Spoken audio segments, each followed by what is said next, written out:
Yes, Mrs. Forrester, I've got it. Flight 1101 to Paris. Yes, I'm all set. I mean, I have my passport, I have Becky's address and her phone number. Yeah, I'm going straight from the airport to her house. I have to talk to her right away. And I'm just praying that she still wants to talk to me. Yes, as soon as I talk to my father, I will call you. Thank you. Okay. Bye-bye.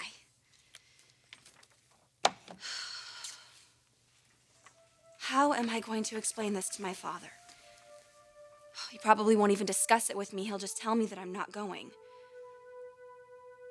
I can't let that happen. I have to leave right now. Kimberly? Who was that on the phone, sweetheart? I can't believe the nerve of that woman. Look, Kimberly Fairchild is not our biggest problem right now. She was kissing Rick. And he pushed her away. Isn't that what you said? Yeah, but what about all the things she said, all the stuff about discovering my secret? Amber, your secret is thousands of miles away, sitting in her apartment in Paris, waiting for photographs we haven't even taken yet. Look, you cannot get sidetracked here. Forget about Kimberly.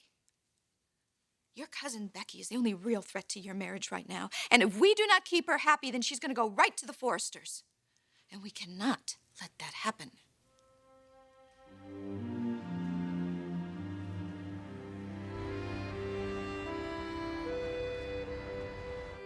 So little Eric's all right. He's happy, you're sure? He's fine. You don't have anything to worry about. But I do worry, Stephanie. I feel so out of touch. And I can't help but wonder what's going on with him and with Amber and Rick. What, you mean you haven't spoken to Amber? Well, I guess you haven't if you don't know what's happened. Something's wrong, isn't it? That's why Amber hasn't sent me those pictures. Well, I don't know anything about any pictures, but I've been ill. I had a stroke. What? I just got home from the hospital yesterday. Oh, Stephanie, I had no idea. But you're okay. I mean, it's not that bad, right? Eventually I'm going to be fine, but right now I'm in a wheelchair. However, Eric has been home and he's taking care of me. I wish I could be there, too. For you and for little Eric. You're homesick. I can hear it in your voice. Becky, the baby is fine. Don't worry about him. We're all fine. You have to think about yourself and your future. Listen to me. I want you to take care of yourself first.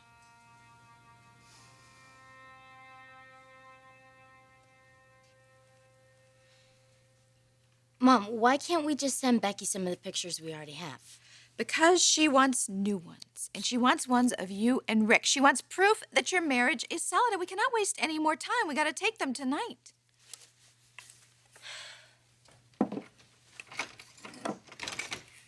That must be it.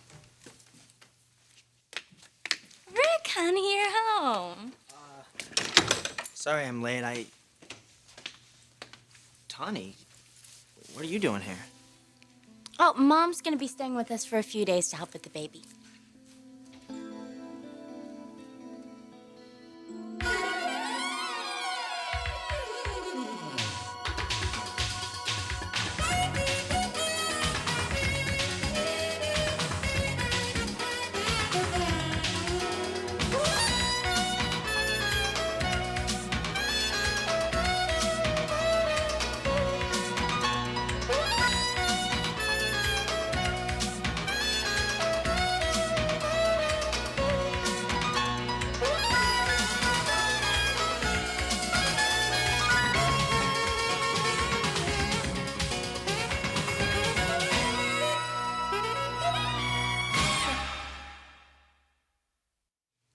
Amber, I don't know if it's such a good idea to have your mother stay with us.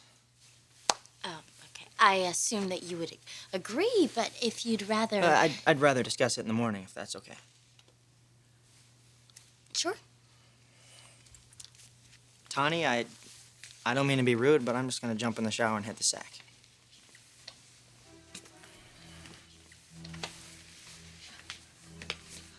You're going to bed now? It's so early. It's been a long day. Don't go just yet. Mom just loaded her camera and she wants to take some pictures of us. Pictures? Now? Oh, it won't take a second. I'll get the baby ready. No, Amber, don't. Maybe we can take some pictures tomorrow.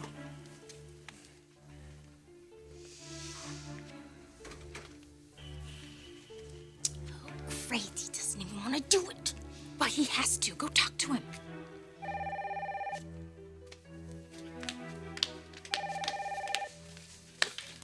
Hello? Hello, cuz. It's Becky. Hi.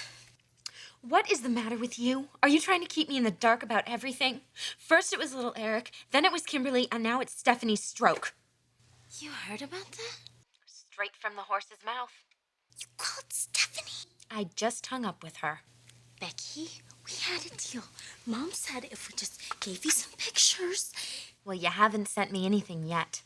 We're working on it. Yeah, you know, Stephanie said your mom was out there, helping you with the baby. Well, I guess that means Rick hasn't been around much, has he? He's just about to start his midterms. Oh, are he and Kimberly studying together? No. How many times do I have to tell you that's over, okay? Kimberly is not going to cause any more problems for us. You better hope not, cousin. Because if she does, I might have to start a few problems of my own. Becky, there is no reason to get upset about this. Well, I am upset, Amber, and worried about my little boy and his family. So if you want me to chill out, you best send me at least a dozen 5x7 reasons to do it. You got that, cousin? I want those pictures now.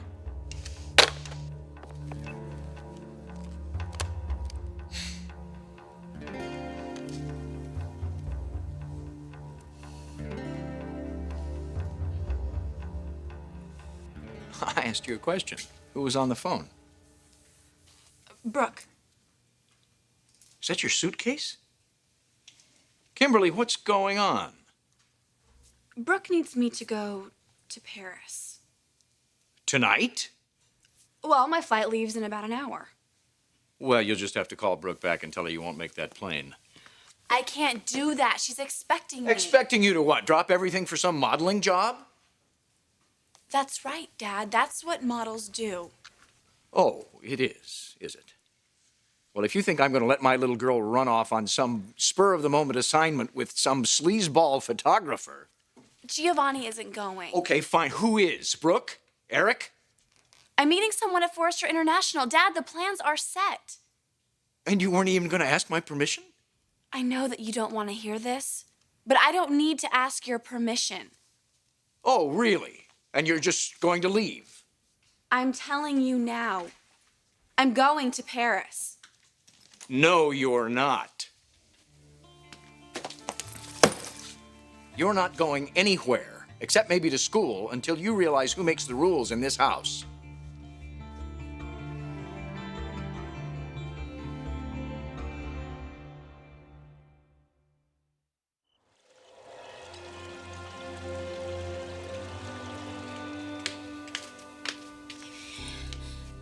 Here, Amber, have some tea and try to calm down. We don't want Rick to see you like this. Becky is the one who needs to calm down, Mother. She will, once she gets these pictures. She's completely fixated on them. You should have heard her the way she was talking. I've never seen her this angry before, ever. Well, it is nothing we can't handle. She called Stephanie. She's obviously getting impatient. Oh, God. This whole situation is getting worse and worse. Look, this is no time to panic. Becky isn't going to do anything rash. She is just trying to scare us. It's working, Mother. It's working.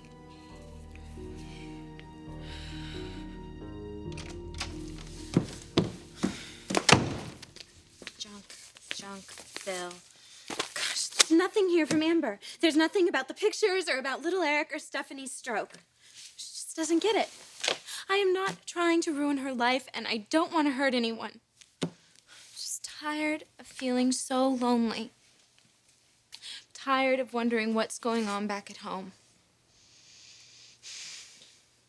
I need to know. I have to know. And if she doesn't tell me soon, I'm gonna have to find out for myself.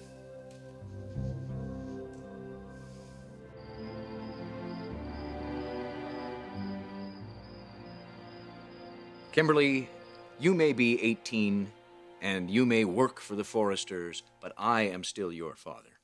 And what you say goes, period. You know what? If you had come to me with this maybe a little bit earlier, I could have had time to think about it. Maybe I could have had a discussion with Brooke. There wasn't any time. It was a last-minute decision. A decision that you made without consulting me, which tells me that either there's something you're hiding about this you don't want me to know, or you're just not mature enough. Yes, I am. I have traveled the world since I was a little girl. You know that I can handle this. That's not the issue. The issue is you and me. It's our relationship, our respect for each other. You know, I hate to say this, but since we've come to LA, you've become an increasingly ill-mannered young lady and somewhat obstinate as well. Now, here's the deal. As long as I'm supporting you, you will abide by my rules. No discussion, no debate, and definitely no Paris. Please, if you would just let me explain. It's too late for that. I've said all I'm going to say on the subject. This conversation is over. Now, you go to your room and unpack that bag.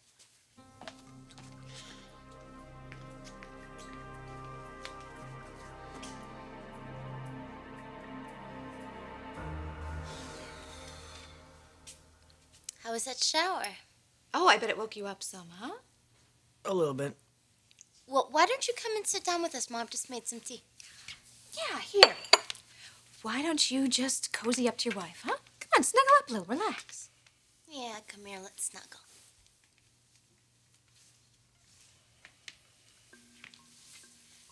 Yeah, there. That's better, huh?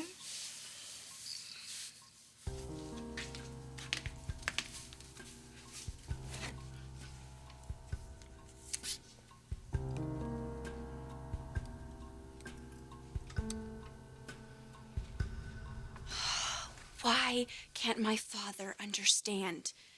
I wasn't trying to be dishonest or disobedient with him. I just wanted to go to Paris, talk to Becky, uncover the truth about Amber, and put an end to her deceit once and for all.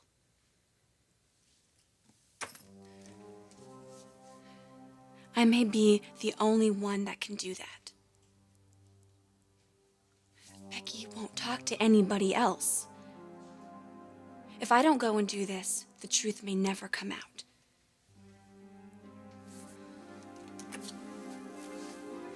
I cannot let that happen. I'm sorry, Dad, but I can't let that happen. I have to go do this.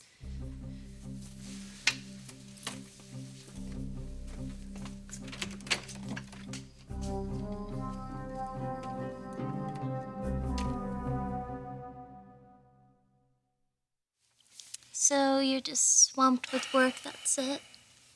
And school. You know, I got midterms next week. Oh, I don't want you to worry about that. With Mom here, I'm gonna have more time to take care of you. Hey! Mom! What? Oh, I'm sorry. You both just look so adorable there. I couldn't resist. Why don't I go get the baby? Tony, he's asleep. Oh, I think I just heard him. Look, tomorrow when I get home from work, you can take all the pictures you want. But right now, I'm gonna go to bed. Good night.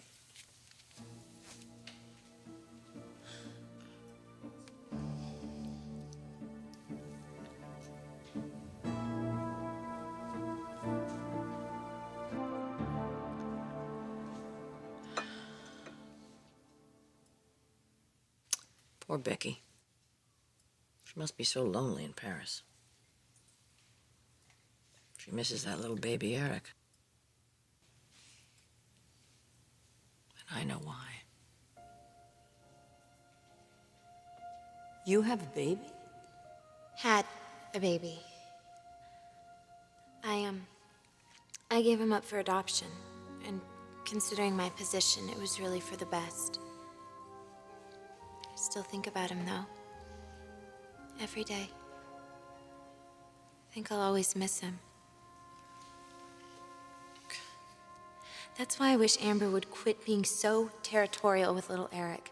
Can you believe I have been here 1 month and I have never given him a bath or changed his diaper?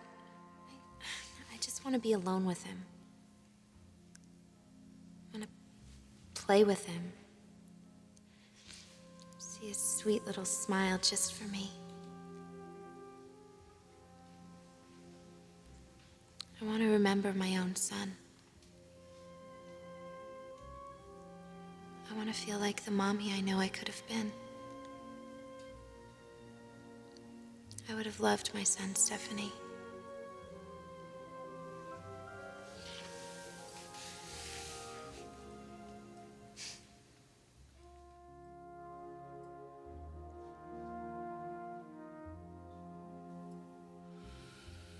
I wish there was something I could do for her.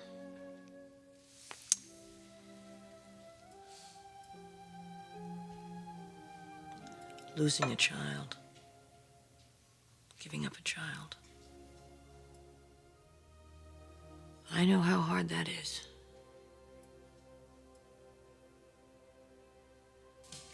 Maybe Stephanie's right. Maybe I'm getting all worked up over nothing. Things aren't that bad. I've got a great job, and I really want to enjoy Paris.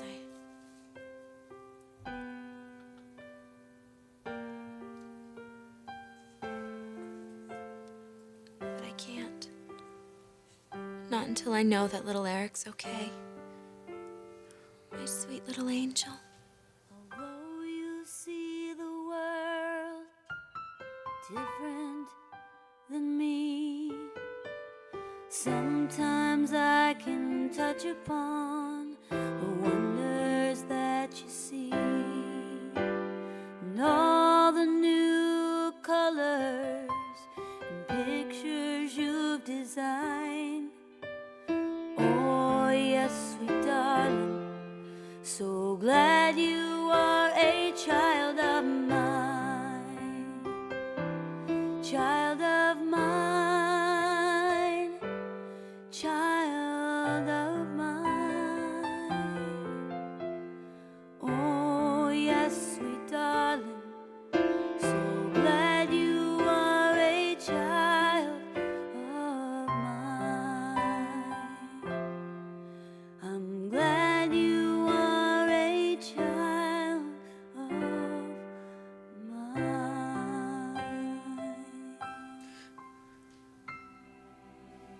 He's my son, Amber. And I'm going to do whatever I have to make sure he's safe and happy.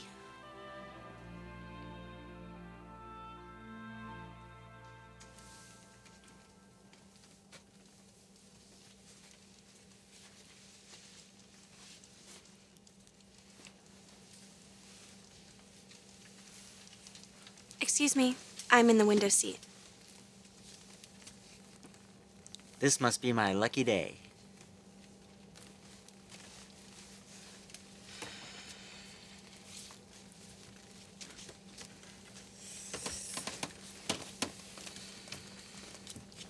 Do I know you? You look familiar. No, I don't think so. So, why are you going to Paris? Business. Personal business.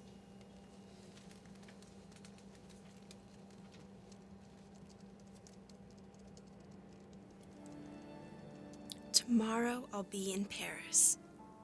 I'll find Becky and I'm going to confront her. I'm going to put an end to this nightmare once and for all. Tomorrow Amber's secret will be